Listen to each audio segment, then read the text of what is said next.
네, 안녕하십니까. 대한조선 주주님들, 구독자분들, 박포로 인사드리겠습니다. 자, 금일 코스피가 개장하자마자 엄청난 하락세를 보여주면서 3.3포인트 떨어진 3,953포인트로 마감을 했는데요. 이는 미국의 기준금리 인하 속도가 둔화될 것이라는 우려 등이 부각되면서 투자 심리가 전체적으로 위축된 것으로 보입니다. 자, 외국인과 기관들의 엄청난 매도세가 나왔지만 개인들이 이를 뒷받침해주고 있는 상황이라 할 수 있겠습니다. 자, 그리고 오늘 대한조선에 굉장히 재미있는 현상이 나타났거든요.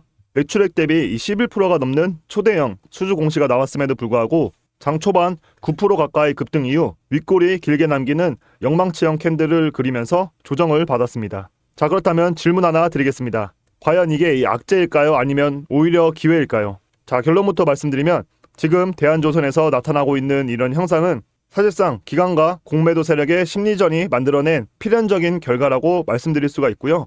오늘 영상에서는 이 메커니즘을 정확하게 분석해서 여러분들께 구간별 대응 전략까지 말씀드려 보겠습니다. 자, 그러면 본격적으로 들어가기 전에 구독과 좋아요 꼭 부탁드리고 영상 끝까지 시청하시면 대한조선 주주님들에게 굉장히 중요한 타점들 보실 수 있을 겁니다. 자, 먼저 대한조선 차트를 일봉으로 한번 놓고 보시면 11월 초 이 급격한 하락이 나왔던 구간 보이시죠? 여기가 바로 보우예수 물량이 이 370만 주가 풀렸던 구간입니다. 그 당시에 주가가 어떻게 됐나요? 개파락이 나왔거든요. 자, 그런데 재밌는 건 뭐냐? 그 이후 거래량 패턴을 보시면 11월 3일에는 엄청난 거래량이 터졌다가 이후에는 거래량이 급격하게 위축되는 모습을 확인할 수가 있습니다. 그래서 투자자별 매매 동향을 보시면 11월 3일 같은 경우에는 개인들이 약 100만 주 가량을 매수를 했고 기관은 정확히 100만 주를 매도를 했거든요. 그런데 이후에는 어땠냐? 개인의 매수 물량이 7만 4천 주까지 급감을 합니다. 이게 의미하는 바가 뭐냐? 일반적으로 보호예수 물량이 풀린다고 하면은 당연히 주주분들은 오버행 리스크를 걱정하시거든요. 아, 매도 물량이 많이 쏟아지겠구나 이렇게 생각하시는 게 정상입니다. 다만 여기서 한 가지 놓치시면 안 되는 부분이 있는데요. 기관들 입장에서 생각을 해보면 지금 이 기관들이 가지고 있는 보호예수 물량이 얼마나 되냐? 270만 주에서 230만 주 정도가 남아있는 상황이거든요. 자, 그렇다고 한다면 기관들은 이 물량을 어떻게 처리해야 될까요? 이렇게 주가가 계속 떨어지는 구간에서 던질 수 있을까요? 절대 아니죠. 왜냐하면 이 거래량이 안 나오기 때문입니다. 실제로 보시게 되면 주가가 하락하니까 개인들의 관심도가 완전히 사라졌거든요. 그래서 기관들이 선택할 수밖에 없는 전략이 뭐냐? 바로 의도적인 주가 상승, 이른바 꼬시기를 통해서 거래량을 만들어내야 되는 겁니다. 자, 그렇다고 한다면 오늘 상황을 한번 보시죠. 오늘 아침에 초대형 수주 공시가 나왔고 당연히 개인들의 관심이 쏠리면서 장 초반 이 9% 가까이 급등을 했습니다. 거래량도 한 개 터졌고요. 자, 그렇다면 기관 입장에서는 어떻게 됐겠어요? 이게 바로 보호예수 물량을 처리하기 가장 좋은 타이밍이 되는 거거든요. 실제로 일별 프로그램 매도 내역을 확인해 보시면 오늘 엄청난 매도 물량이 이렇게 지속적으로 찍히고 있는 모습을 확인할 수가 있습니다. 자, 결국 이게 뭐냐? 기관들이 보호예수 물량을 정리하고 있다는 명확한 신호라고 할 수 있거든요. 그래서 일정 부분 이렇게 윗꼬리 캔들이 나올 수밖에 없었던 겁니다. 자, 그러면 여기서 주주분들이 가장 궁금해하실 부분이 있을 거예요. 그럼 지금 당장 이 매도해야 되는 거 아니야? 결론부터 말씀드리면 절대 아닙니다. 왜냐? 아까 말씀드렸다시피 기관들이 아직 처리해야 될 물량이 230만 주 이상이나 남아있거든요. 소폭 정리했다고 해도 여전히 대량의 물량이 남아있는 상태라고 할 수 있습니다. 자, 그렇다고 한다면 여기서 개인들의 매수세가 죽게 됐을 때 기관들은 어떻게 해야 되냐? 다시 한 번 더 주가를 끌어올려서 꼬시기를 할 수밖에 없다는 겁니다. 자, 그런데 여기서 더 중요한 변수가 하나 등장합니다. 집중해 주세요. 바로 공매도 세력입니다. 대한조선의 최근 공매도 동향을 보시게 되면은 공매도 비중이 무려 8% 가까이 올라왔거든요. 이건 상당히 높은 수치라고 할 수 있습니다. 그리고 대차거래 잔고를 확인해 보시면 이렇게 급격하게 증가한 모습을 보실 수가 있어요. 자, 여기서 한 가지 체크해야 될 부분이 있는데 이 대차 잔고라는 게 결국 뭐냐? 개인들의 신용잔고와 공매도 잔고를 합친 거거든요. 자, 그런데 신용매매 동향을 보시면 대한조선의 공여율이 7%밖에 안 됩니다. 굉장히 낮은 수치죠. 그렇다는 건 결국 뭘 의미하냐? 급격하게 늘어난 대차 잔고의 대부분이 공매도 물량이라는 걸 우리가 확인할 수 있는 거거든요. 자, 그리고 최근 외국인들의 움직임을 보면 굉장히 특이한 패턴이 나타납니다. 계속 이렇게 매도를 던지다가 갑자기 한 번에 강한 매수를 하고 또 매도를 던지다가 강하게 매수를 하는 이런 패턴들이 반복이 됐거든요.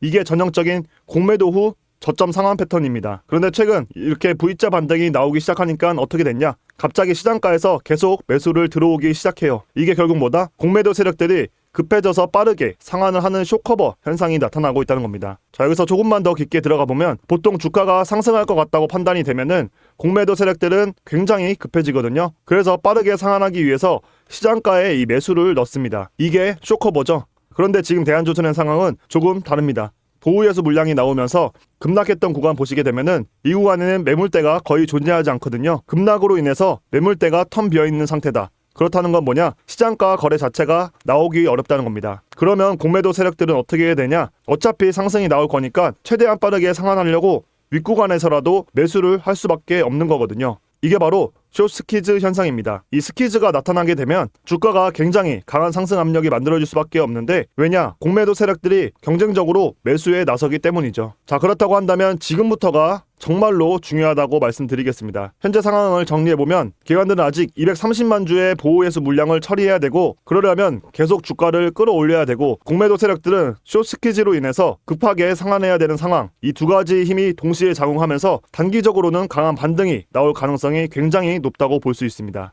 다만 여기서 한 가지 놓치시면 안 되는 부분이 있는데요. 차트를 조금 크게 보시게 되면은 보시다시피 이 윗구간에 굉장히 큰 매물대가 형성되어 있는 게 보이시죠? 이 구간에 물려 계신 주주님들이 아마 상당히 많이 계실 겁니다. 자, 이 매물대가 크다는 건 결국 뭘 의미하냐? 주가가 이 구간에 도달했을 때 이 매도를 던질 개인들이 그만큼 많다는 거거든요. 거래량이 터질 가능성이 굉장히 높은 구간이다. 그렇다고 한다면 기관들이나 공매도 세력들이 굳이 이 구간을 뚫고 계속 주가를 올려줄 이유가 있을까요? 당연히 없습니다. 그렇기 때문에 지금 단계에서 매도를 던지는 건 절대 안 되지만, 주가가 강하게 반등해서 이 윗구간 매물대에 도달했을 때는 구간별로 분할 매도를 하는 게 굉장히 중요하다는 겁니다. 자, 그런데 이렇게 말씀드리면 대한조선을 중장기적으로 투자하시는 분들 같은 경우에는 조금 불편해 하실 수도 있어요. 아니, 대한조선 같은 경우에는 이 유조선 기술력을 가지고 있고 알래스카 사업이나 북극 항로 개통하면은 수혜를 받을 수밖에 없는데 왜 매도를 하라는 거냐? 이렇게 생각하실 수 있는데, 제가 분명히 말씀드리고 싶은 건 대한조선의 중장기 가치를 부정하는 게 절대 아닙니다. 실제로 지금 조선 빅3가 수주를 양도하고 있는 상황이고, 대한조선의 기술력을 고려하면 추가 수주도 충분히 기대할 수 있는 상황이거든요. 다만 한 가지 체크하셔야 될 부분은 지금 아직까지 6개월치 보호예수 물량이 30%나 남아있는 거고, 실제로 우리가 11월 초 오버행 리스크가 나왔을 때 주가가 얼마나 눌렸는지 직접 확인을 하셨잖아요. 그렇기 때문에 이 강한 반등 구간에서 적절하게 비중을 조절하는 건 대한조선을 완전히 떠나라는 게 아니라 오히려 수익을 극대화하는 전략이라고 말씀드릴 수가 있습니다. 자, 그렇다고 한다면 구체적으로 어떻게 대응을 해야 되냐? 크게 두 가지 시나리오로 나눠볼 수 있습니다. 첫 번째, 만약 현재 수익 나고 계신 분들은 윗구간 매물에 도달했을 때 구간별로 분할 매도를 진행하시는 게 좋습니다. 전량 매도가 아니라 일부 비중만 조절을 하는 거죠. 자, 그리고 두 번째, 평단가가 높아서 여기 윗구간에 물리신 분들은 지금 세력들이 보호예수 물량을 청산하면서 나오는 밑꼬리 캔들 구간, 여기서 오히려 추가 매수를 통해서 평단을 낮추시는 게 훨씬 더 유리할 수 있습니다. 자, 이런 구간별 대응이 굉장히 중요하기 때문에 절대 혼자서 판단하시기보다는 객관적인 타점을 받아보시는 걸 권장해 드립니다. 아무런 근거 없이 물타기를 하거나 추격 매수하시면 절대 안 된다는 소리입니다. 자, 지금까지 영상 시청하신 대한조선 주주님들 같은 경우에는 제가 실시간으로 중요한 구간별 매수 타점과 매도 타점 잡아서 보내드리고 있습니다. 자, 화면에 보이시는 번호 010-6308-6483으로 대안이라고 딱 두 글자만 적어서 문자 남겨주시면 우리 구독자분들 한해서 윗구간 도달 시 분할 매수 타점, 밑꼬리 구간에 실시간 매수 타점, 추세 전환 시그널, 이런 부분들 실시간으로 보내드리고 있습니다. 자, 물론 돈을 받는다거나 회원가입 이런 거 일절 없이 100% 무료로 도와드리고 있으니까 구독, 좋아요만 꼭 눌러주시길 부탁드리고요. 지금 현재 평단가 높으신 분들 같은 경우에는 특히나 지금 이렇게 밑꼬리 구간에서 매수 타점이 굉장히 중요하기 때문에 절대 혼자서 대응하려고 하지 마시고 타점 받아보시길 권해드립니다. 자, 오늘 대한조선 종목 분석 정리해드리면 오늘 나온 윗꼬리 캔들, 이거는 악재가 아니라 오히려 기관의 꼬시기와 공매도 세력의 숏스퀴즈가 만들어낼 강한 반등의 전조 신호라고 볼 수 있습니다. 다만 여기 윗구간의 매물대의 대응은 반드시 필요하고요. 중장기의 가치를 인정하되 단기적인 비중 조절을 통해서 수익률을 극대화하는 전략이 필요하다고 말씀드리는 겁니다. 기관들이 아직 230만 주를 처리해야 되는 상황이기 때문에 앞으로도 변동성은 계속될 수밖에 없거든요. 그렇기 때문에 이 구간별 대응이 정말로 중요하다고 말씀을 드리는 거고, 어디서 매수 매도해야 되는지 혼자서는 대응하기 힘드신 분들, 또는 정말로 수익이 간절하다 하시는 분들은 010-6308-6483으로 대안이라고 적어서 지금 바로 문자 보내주세요. 자, 우리 대한조선은 이제부터가 시작입니다. 이번 조선주 상승장에서 꼭 큰 수익 한번 보시길 바라겠고요. 오늘 영상 도움되셨다면 구독과 좋아요 한 번씩 눌러주시고 대한조선 화이팅 이렇게 댓글도 남겨주세요. 우리 주주님들의 응원이 제가 더 좋은 영상을 제작하는데 큰 힘이 되거든요. 오늘도 영상 끝까지 시청해주셔서 진심으로 감사드리고 항상 성공적인 투자하시길 기원하겠습니다. 지금까지 박프로였습니다. 감사합니다.